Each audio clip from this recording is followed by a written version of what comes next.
Ibihe byiza twongeye kubasuhuza no kubifuriza amahoro y'Imana n'imigisha kuri mwese mudahwema gutwereka ko mudukurikiye mu biganiro byacu bitambuka kuri YouTube channel buri munsi. By'umwihariko rero ni amakuru agezweho aka kanya arimo aratubwira yuko ikoreshwa ry'inote zishaje mu Rwanda rigiye gushyirwaho iherezo.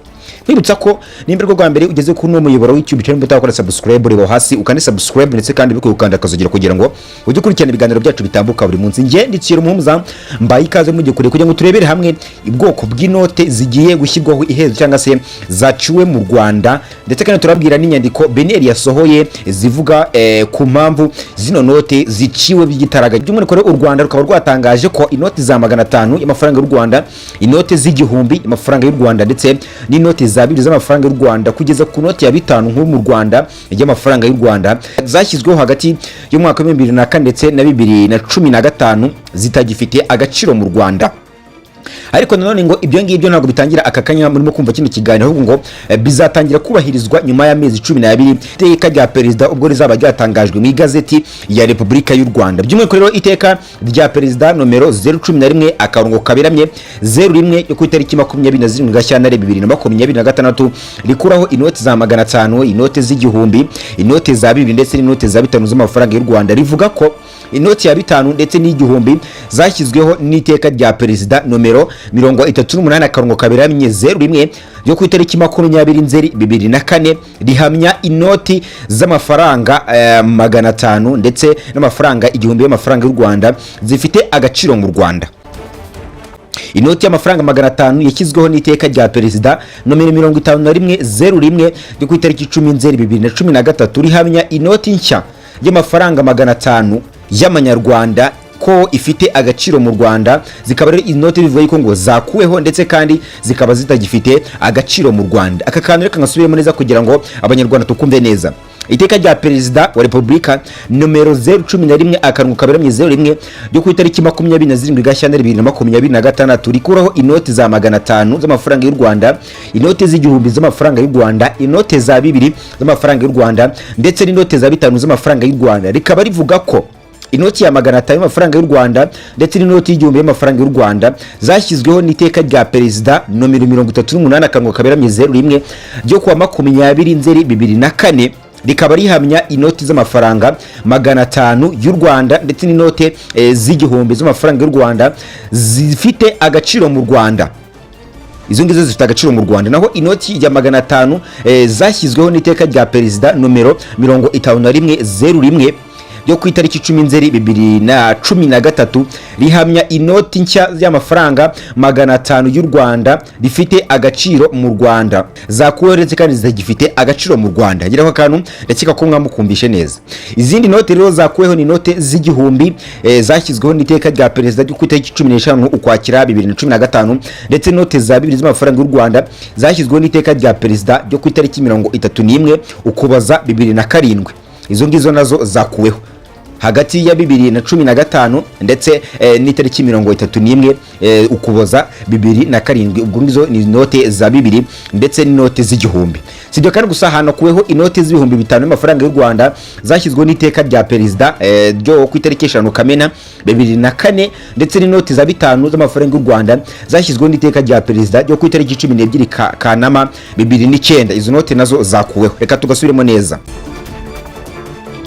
Sibyo kandi gusa hakuweho inoti z'igihumbi z'amafaranga y'u Rwanda zashyizweho n'iteka rya perezida ryo ku itariki 15 Ukwakira 2015 ndetse n'inote za 2 z'amafaranga y'u Rwanda zashyizweho n'iteka rya perezida ryo ku itariki 31 Ukuboza 2007. Hakuweho kandi inote za 5 z'amafaranga y'u Rwanda zashyizweho n'iteka rya perezida ryo ku itariki 5 Kamena 2004 ndetse n'inote za 5 zashyizweho n'itegeko rya perezida ryo ku itariki 12 Kanama 2009. Ingingo ya 4 y'iri tegeko iravuga mu magambo make igira iti: iri teka ritangira gukurikizwa hashize amezi 12 ritangajwe mu igazeti ya leta ya Repubulika y'u Rwanda. Inoti nshya y'amafaranga 500 ndetse n'inoti nshya y'igihumbi y'amafaranga y'u Rwanda zikoreshwa mu Rwanda zashyizweho n'iteka rya perezida wa Repubulika y'u Rwanda ryasohotse ku itariki 2 Nyakanga mu mwaka wa 2019.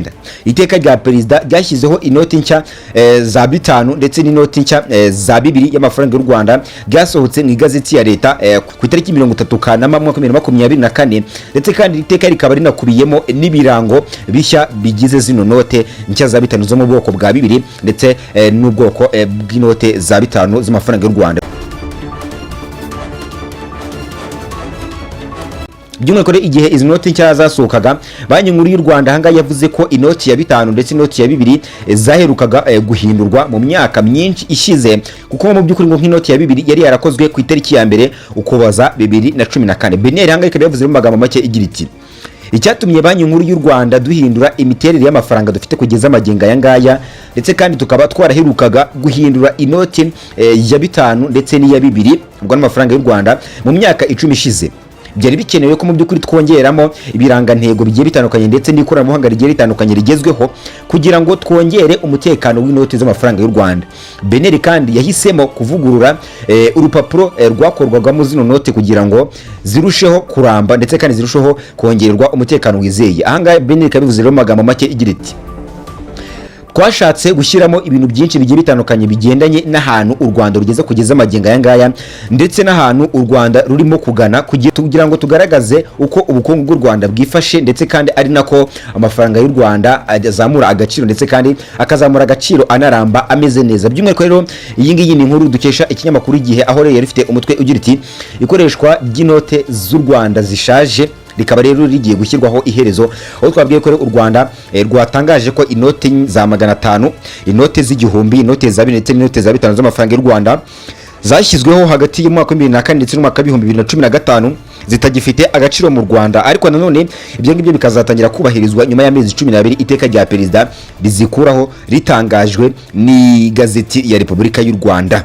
By'umwihariko twabwiye kandi iteka rya perezida nomero 011/01 yo ku itariki 27 Gashyantare 2026 zikuraho inoti ya 500 y'amafaranga y'u Rwanda ndetse n'inoti y'igihumbi y'amafaranga y'u Rwanda, inoti ya 2 y'amafaranga y'u Rwanda ndetse n'inoti ya 5 y'amafaranga y'u Rwanda. Rikaba rivuga ko inoti ya 500 y'amafaranga y'u Rwanda ndetse n'inoti y'igihumbi y'amafaranga y'u Rwanda zashyizweho n'iteka rya perezida nomero 38/01 yo ku itariki 20 Nzeri 2004 rihamya inoti z'amafaranga 500 y'u Rwanda ndetse n'inoti y'igihumbi y'amafaranga y'u Rwanda zifite agaciro mu Rwanda.